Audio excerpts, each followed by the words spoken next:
Welcome to the Entrepreneurial CEO podcast, where we dive into the real stories behind building and scaling a business.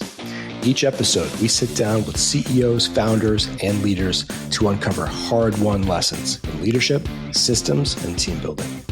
Listen in each week to learn directly from real business leaders who have been in your shoes, had success, made the mistakes, and all of the messiness that comes with building a business. If you're ready to learn from real-world leaders and gain insights you can apply today, you're in the right place. So let's get started. Hey folks, so today we have the pleasure of speaking with Josh Peterson. Josh is an incredible business leader and the CEO of Bering McKinley, a consulting firm specializing in helping managed service providers and IT solution providers accomplish their goals, achieve success. Josh is close to 20 years of experience in the MSP industry and has been instrumental in developing processes that help thousands of businesses improve their profitability and efficiency. Under Josh's leadership, Bering McKinley has helped over 5,000 companies thrive by cutting through complexity, delivering strategic insights and solutions that move the needle. So Josh has agreed to join us here, share his journey, lessons learned, scaling the business, growing the business, and the power of simplicity in running a successful business. So Josh, thank you so much for joining. Yeah, you bet, Andrew. Looking forward to it. I appreciate the very flattering introduction. Of course. So when I was reading about you, learning about you, I learned your journey started at McDonald's, where you learned the importance of simplicity. Tell me why simplicity. I'm curious. Let's start all the way back. Yeah, McDonald's was, a job I had when I was a young kid, and I was I wasn't a good kid. I wasn't a bad kid. I was just pretty just not aware of myself, aware of what's happening around me. And even something like a McDonald's, where most anyone listening to this could probably go and work at McDonald's with an hour of prep and do good enough. Things just came really slow to me. And McDonald's, when I look back, I think, boy, they made that about as simple as possible. And you're taking raw ingredients, heating them up and serving them to people, no different than a Michelin star restaurant. Take ingredients, warm them up, feed them. And the fact that they could take so many young people and people who are not performing at their highest level yet in life and, turn in these stores with $1 million, $1.5 million in revenue and, whatever that is in the late 80s is remarkable to me, that they were able to simplify it down. So when we think about our own business, it's just how simple can we get it? I think there's a lot of money in consulting by overcomplicating things, not as much in simplifying things, but what we like to do is make this as simple as possible for anybody in the chain of employment at one of our clients. Yeah, I mean, it's hard to scale if you don't get things down to the root element of that simplicity, right? So that anybody that enters can hit the ground running and just start to operate at a high level. So that makes a lot of sense. Sure. What led you to Bering McKinley? What led you to start, the firm you have today? Yeah, a couple things. I was a late student later in life, went and forced my way through an undergraduate that took me 10 years. Got into kind of a teaching profession as a default, did not care for it.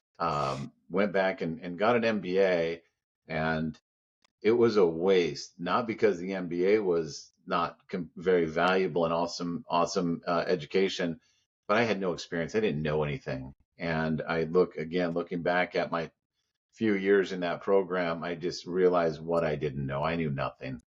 And when I got out, I kind of thought highly of myself. And I remember driving a car I couldn't afford, living in a neighborhood I couldn't afford, and I remember turning the car. I remember it was, Colvin and Kenmore Avenue in Kenmore, New York, and having this realization after looking for jobs for so long that no one's ever going to make you the CEO, Josh. You're going to have to make yourself the CEO.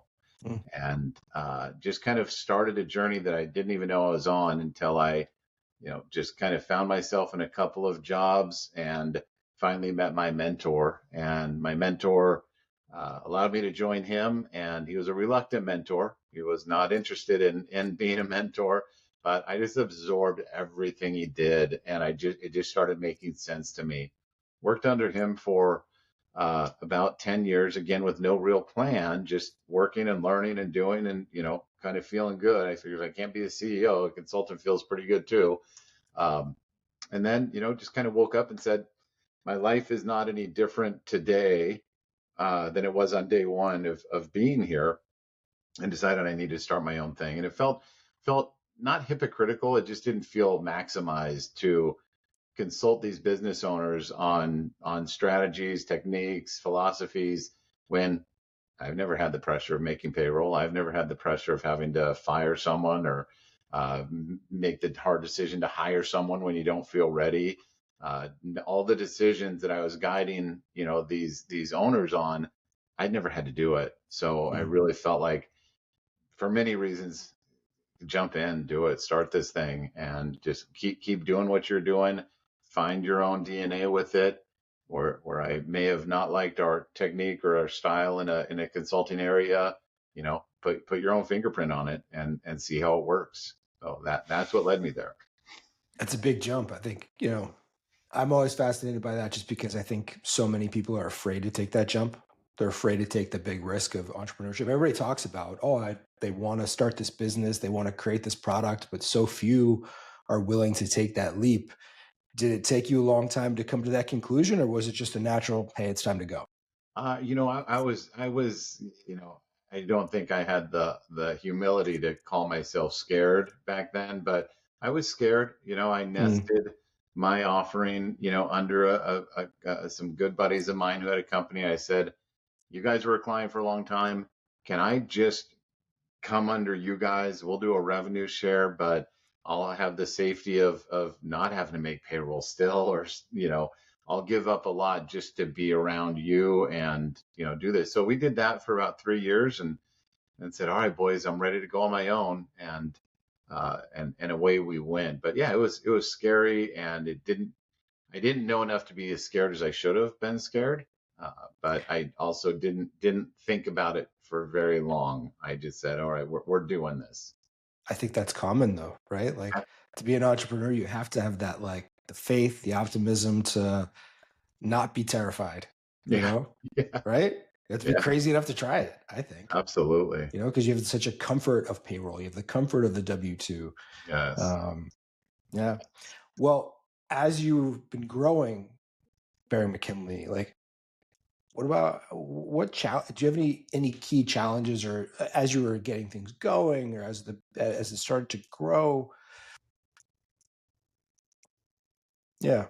Yeah, yeah. I mean, so many. It's in our little world, our vertical that we serve. I've been doing it for 10 or 12 years by then, and um, I had a big following. Mm. Back in those days, I could raise my hand and say I know something about something, and my client list was full, and it was just a really nice time. What I didn't pay attention to was former clients of mine, former partners of mine. They were saying, "Oh, I like what Josh did. I'm as smart as Josh. I'm smarter than Josh. I'm going to go do that." And it was like, all right, cool. There's more people doing it. That's now I got fear again. And what I realized was I really felt comfortable with my knowledge of the topic and how to get change out of my clients. um, what I didn't feel comfortable was that these folks were coming in. Maybe they weren't as developed as I was there, but they had creative marketing ideas. They had creative Mm. ways to generate business. They had creative ways of just messaging themselves. And I realized that I was really complacent. I just kind of figured, well, I'm going to do this another 20 years. What's ever going to change? I just keep raising my hand and clients will come. And then suddenly I have competition, and really kind of saying what worked for me then may not work for me in the future. So I really had to come out of that subject matter expertise, realize you own this business, you can do this however you want. So that was a big challenge of I was still acting like a consultant. Um, in my own business, I wasn't working in the business. I was working in the business. I wasn't working on the On business. the business. Yeah. So I had to, here I've got a $80,000 MBA. I've got 10 years experience as a consultant, and my maturity level as an owner was less than any client I'd ever worked with in the history of time. So Mm. I had every challenge, and that hit me about 4 years into being completely on my own, which is just, very humbling, to say, oh shit, you've told everyone else how to do it, but here you are not doing it. So the difference was I had the ability to course correct very quickly, but I've had to course correct, 7 times, and There's all, yeah. I mean, I think that's the life of an entrepreneur, right? It's like we always used to say that there's always a stop in the business somewhere. Like if it's like the pipes of a house, there's always a block somewhere, and you're just constantly going from block to block trying to unblock it, right? And it just moves, and you're always chasing it, and it's always somewhere. that's it. Um, you know. So how did you come to identify that? Was that somebody that was working for you that helped you to realize that, or how did that come to be? Yeah, really three key things. I use the word humble a lot, and I really had to humble myself to say, hey, you can be a student of those that you're coaching. So the clients that I saw performing very well or were on their way to performing very well, I just turned my listening on more and paid attention to how they're doing things and Mm. what they're doing that's right. So really just kind of turning my clients into teachers and really just kind of saying, you don't have to have the answer for everything. Shut up and listen and ask them questions. That's going to help sharpen them, and it's going to help you do this correction you need. So that's number one. The second thing that happened was right before COVID, just kind of a rank and file client, really awesome dude, loved him, loved working with him. Um, uh, just kind of was like, I'm done. I'm done being an MSP. I'm burnt out. So, like many before, we kind of shepherd them to selling their business and going through that transaction. And in that period, you really get to know someone much better because it's a very emotional thing to sell your business and kind of call it quits. So we spent a lot of time together, and I realized from the previous lesson that this guy's actually brilliant. He may not have been performing at his highest level in owning that MSP, but he's brilliant. So we spent about a year just getting to know each other and chatting and talking a lot about Bitcoin, and really developed a great friendship. And I finally approached him and said, hey, I need you in this business. And he was like, no, dude, you don't need me. You don't want me, believe me. And he wasn't just kind of playing hard to get. He was just being very honest that he's like, I just got out of selling business. I'm a year out of it. I'm loving life. It's a totally different deal. And he said, as much as you know me, you don't know me. Like I'm a maniac. And I just, kind of went into all that. So, I kept at it, and finally he said, look, two things have to happen in order for me to join you. Number one, I only am going to do what I want to do, and you'll determine if you're going to benefit from it. And number two is you have to call MAP. You have to call Management Action Plan. You have to do VFT. You have to do that thing. And I'd heard him talk about it, and I was like, sure, yeah, okay, yeah, whatever you say, hoping that he'd kind of forget about the MAP part. So I was like, that's really expensive. I'm terrified of spending any money that I can't immediately resell the next day. So he did not forget, and he was dogged about it, and just said, "Call him, get the ball rolling, do it, and then we can talk." So sure enough, those three things just made the recipe. Two of them led me to Map, and Map led me to I can breathe. I can feel like I know what might happen in the future instead of just blindly going in day to day. Hmm. Well, I'll have to send him a thank you letter. Absolutely, That's awesome. absolutely. Um, I'm going to jump ahead. I was going to ask you about like what are some of the metrics you've developed a lot of key metrics for the MSP industry, but like what are some of the key metrics that you track in your business that give you that feeling of being able to breathe? I can see what's happening. I understand, either either what's happening today or what might happen in the future. What are some of the key things that you look at? Yeah, for sure. We'll kind of talk before map and after map, and there is, some things that have carried over, but I'm a big fan of overall gross profit margin. I believe and observed if you managed your gross profit, the net profit is all choices and decisions that you can spin up, spin down very quickly. That gross profit really tells you the story of how well am I converting capital into profit? How well am I converting that hire or that thing into profit? So we follow a little different, target number than our clients, but if I can really get as much cost out of my G&A and into my COGS, I can really get a true picture of how well I'm doing that conversion of capital to profit. So that's number one for us is we know if we can achieve our gross profit target for our business, we're going to hit the net profit number we need. So that's kind of number one for us. We're as a consulting firm, we've done every model under the sun, but we're very focused on just an hourly business model, which means we have to, look at that inventory of hours every week, every month and say, we need to convert that 40 hours of consultant X and make sure we get 32, 33, 34 hours. We're targeting a strong 75% billable utilization. With MAP, so that's kind of what we've taken forward, and there's a few others, but what MAP really did was help us get from just looking in the rear view mirror.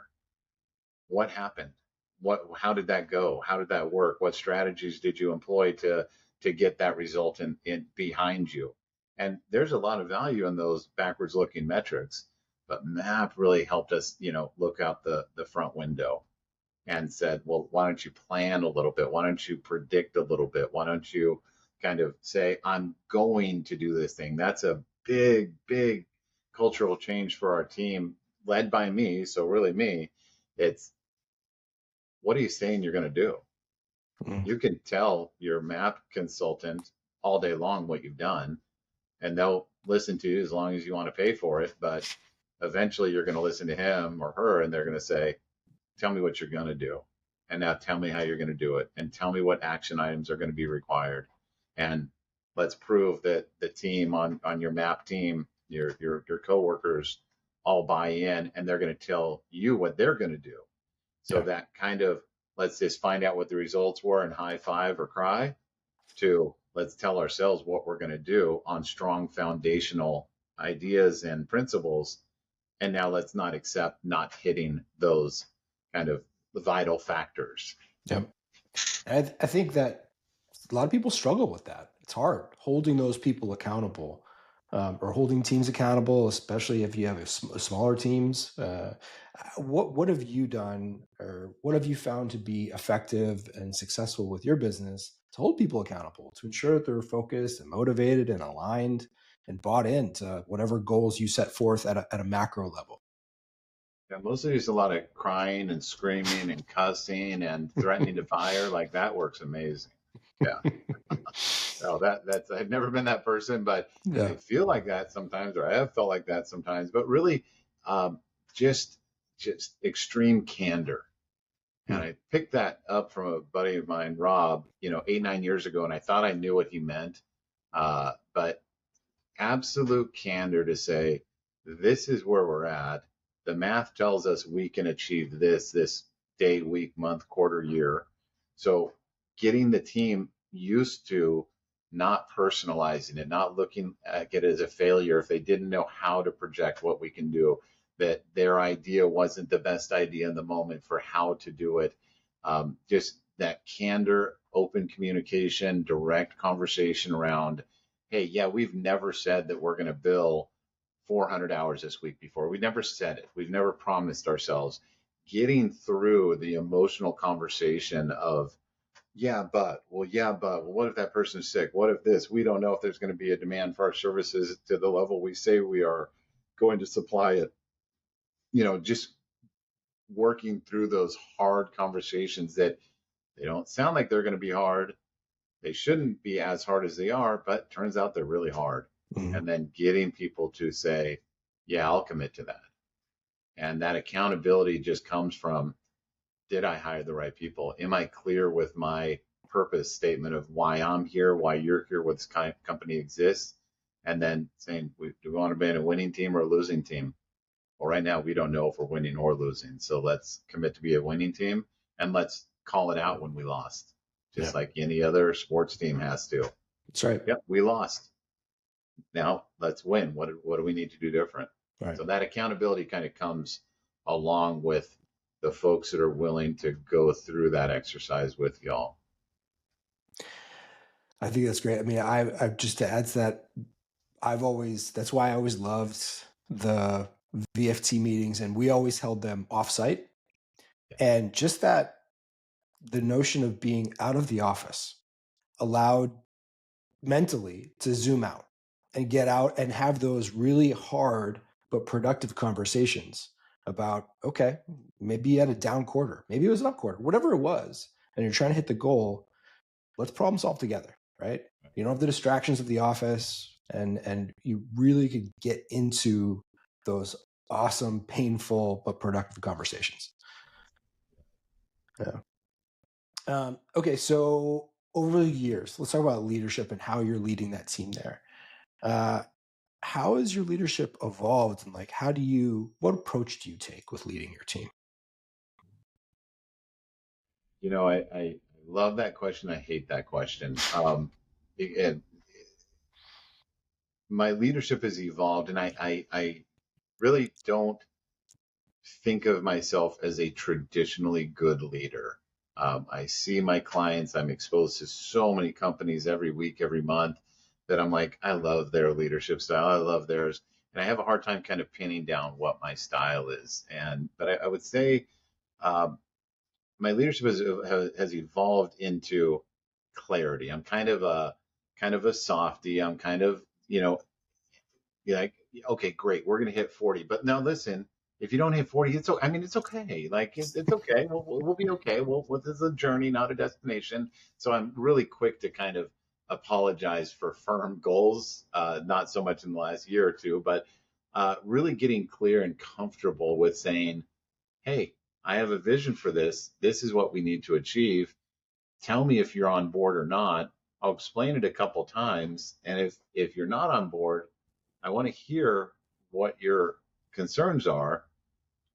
And if there's merit, I want to adjust for it, but I'm going to be a lot slower to let their emotion affect my emotion and make an emotional outcome decision. It's a lot more objective. Mm. And so I think my team would say Josh has gotten a lot more clear where he used to think he was being nice and patient.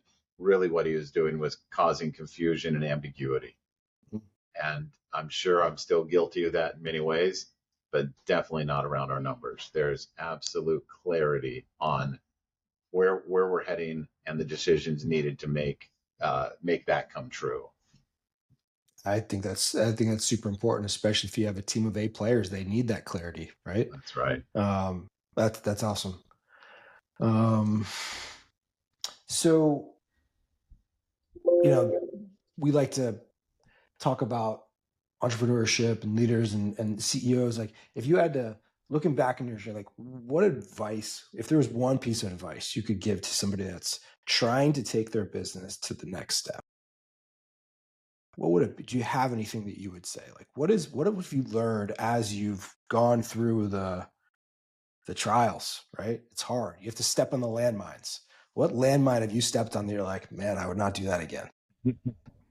Yeah, there's a few, and one of the things I would tell anyone who's, maybe they're just kind of treading water, just floating, thinking they're doing the things that are going to get them to that next level, whatever they define that to be, is uh, know your numbers.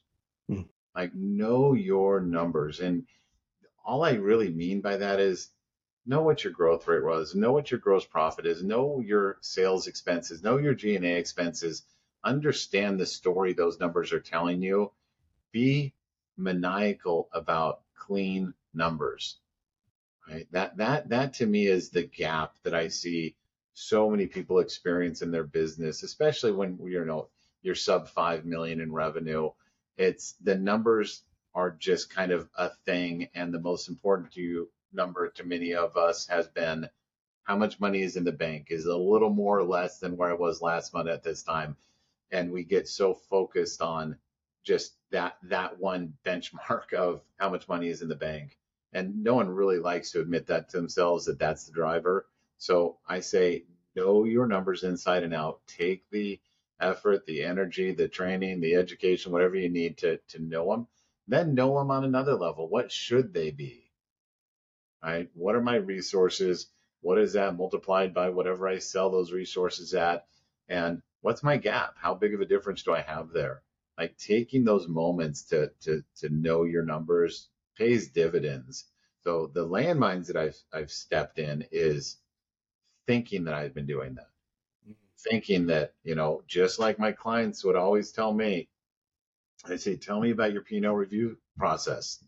And they say, oh, hey, I'm good there. I look at my P&L every day. I say, oh, well, good for you. What are you looking for? Walk me through it. Pretend I'm not here. Just verbalize what you're thinking when you look at it. And all they're really doing is just saying, is was there as much revenue as last month? Is the cost as little or as much as they were last month? They're just kind of going through this basic thing. And I hated that that's what it turned out I was doing. So with like MAP, it was identify those vital factors, those vital few. Like, that was just a mind blower for me. Is, hey, we're going to work, MAP's going to work with us to say, we don't have to know your business inside and out. All we really need to know is your thought process to identify the vital few, marry that against our decades of experience to help make sure you're looking at the right thing in your world, and then hold you accountable to it. So now we've got our vital few. And first meeting, there were like 13 numbers on our vital few. And we thought, great, we nailed it. Awesome. And now we've got three. It's, Three. yeah, absolutely. And it's just those three. And then the sales team has their three or four. The Yeah. operations team has their three or four. They feed up to our vital three or four. And it's like, hey, that's what we needed, so that I love that. everyone is aware of what that most important thing is. And we went through the work to say, if we hit that, then these things happen. Just really kind of leading indicators. Yep. If I we love do that. this, it's proven that we get the result we want. It all locks together, right? Blocks Just, together. yep. That's really great. Well, Josh, this has been fantastic. I really appreciate you sharing the time with us. Before we wrap, where can people go to learn more about Bering McKinley or connect with you or learn more? Oh, sure, absolutely. Hit us up at BaringMcKinley.com. If anybody is ever interested about our map journey or anything else, just hit me up, Josh at BaringMcKinley.com. I'd love to just share one little more thing based on something you said, Andrew, if I could. Absolutely. Of All course. right. So one of the things that you mentioned was you particularly like to get off site to do those map meetings. And I'll tell you, we've been in MAP for a couple years now, and we've allowed ourselves to get in this trap of setting that meeting at 2 o'clock on a Thursday, and our facilitator is always 5 minutes early, and he's ready to go and he's energetic. It's like, oh, we're all kind of worn out. We don't admit that, but maybe sometimes we're scrambling to get our numbers updated 20 minutes before, and it's like, what are we doing? Like, so the meetings are awesome from our facilitator standpoint, but we're sitting at our desks, we're all remote, we're doing the best we can. And one of the big changes that we're going to make is we'll be holding those offsite in 2025. I mean, Nice. that Yeah. is, I think we've for our results, we're 100%. MAP just did it. For our potential, Yep. we've barely unlocked the power of MAP because of how we've chosen to do our meetings. And so I'm really excited. So if there are any other MAP members who happen to listen to this, holler at me and let me know how you do it, because I'd be fascinated to learn all the different ways that people get awesome results, and always happy to share, what we do with it. I'm going to check back with you in March of 2025, and I'm going to Yes. hear how that went. And I bet you Yeah. it's going to be dramatic. I think it'll be Yes. a huge change. As you're saying that, what occurs to me, it's like I think there's a pattern there with reviewing the P&L and just like being intentional about how you do things. Not that you're doing them, but how you're doing them. You could Yes. look at the P&L, sure, but like, what are you looking for? How are you, like you said, are you looking at the right things? Are you just skimming through it? Are you really doing it? I think there's a theme there. No. Yeah, yeah. That was great. Well, thank you for sharing that. Yeah. Thank you again, Josh. This was great. Thank you very much for your time. We know you're super busy. We appreciate it. And for everybody listening, thank you for joining, and we'll see you next time.